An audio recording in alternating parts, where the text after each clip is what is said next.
Hello hi friends, నా పేరు సురేష్. అయితే ప్రభాస్ గారి cinema free audio release event అయితే సక్సెస్ఫుల్ అయితే జరిగింది. ఎందుకంటే ఎన్నడూ మాట్లాడని ప్రభాస్ గారు ఈరోజు మాట్లాడారు. చాలా మటుకు అసలు అంతసేపు మాట్లాడినంటే ఫస్ట్ టైం నేనైతే విన్నది. ఎందుకంటే ఫ్యాన్స్ కోసం కానీ డైరెక్టర్ కోసం కానీ ఈరోజు మాట్లాడినట్టు బాగా తెలుసు. ఎందుకంటే డైరెక్టరు కళ్ళ నీళ్ళు పెట్టుకొని ఏడ్చుకుంటూ అతని గురించి చెప్పడం జరిగింది. సార్, మిమ్మల్ని చూస్తే నాకు చాలా అంటే చాలా బాధేస్తుంది అనేసి. అంటే ఇప్పుడు సినిమా హిట్ గురించి ఏడుస్తున్నాడా, లేకపోతే ఏమన్నా ఫట్ అవుతుందా అని ఏడుస్తున్నాడా అనేది నాకు డౌట్ వచ్చింది.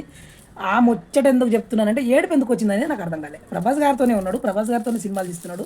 మరి సినిమాలు తీసుకుంటూ పక్కనే ఉంటూ మరి ఈరోజు అలా కంటనేడు. ఇది ఆనంద బాష్పాలని పక్కనున్న వాళ్ళు చెప్తున్నారు. సుమ గారు అయితే ఇంతకు ముందు చేసిన దానికంటే మంచిగానే ఈవెంట్ నడిపించింది, బాగానే చేసింది అని నాకు అనిపిస్తుంది. ఫ్యాన్స్ మాత్రం బీభత్సం తరలి వచ్చారు. ఆ క్రౌడ్ అయితే మామూలుగా లేదు. కానీ కొత్తగా నేను చూసింది ఏంటంటే ఈరోజు ప్రభాస్ ఎక్కువసేపు మాట్లాడి ఒక్క నిమిషం మాట్లాడి చెప్పిన దానికే నేను షాక్ అయ్యాను.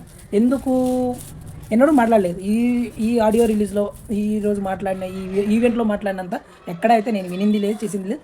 సినిమా మాత్రం కామెడీ, ఎంటర్టైన్మెంట్ అని చెప్పారు. మరి సంక్రాంతికి రావాల్సిన సినిమాలు అయితే దగ్గర 3-4 సినిమాలు ఉన్నాయి.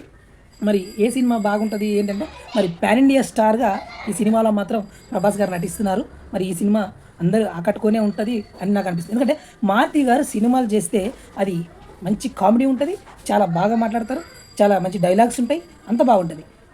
Comedy thriller. మరి ప్రభాస్ ఫ్యాన్స్ నెక్స్ట్ 9వ తారీఖు జనవరిలో రిలీజ్ అవబోతుంది సినిమా.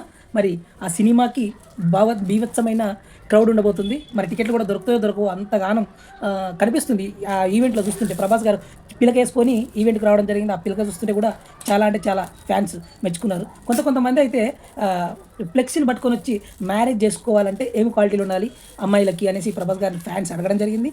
దానికి సుమా గారు అడిగి చెప్పడం జరిగింది ఫ్యాన్స్కి. మరి ప్రభాస్ గారు అయితే క్యూట్గా నవ్వుకుంటూ సమాధానం ఇచ్చారు.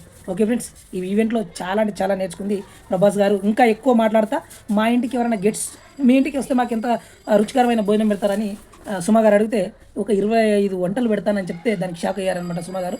అలా ఉందన్నమాట. ఈ ఈవెంట్లో నాకు నచ్చింది ఏంటంటే ప్రభాస్ గారు మాట్లాడిన విధానం. ఓకే ఫ్రెండ్స్, సబ్స్క్రైబ్ చేసుకోండి.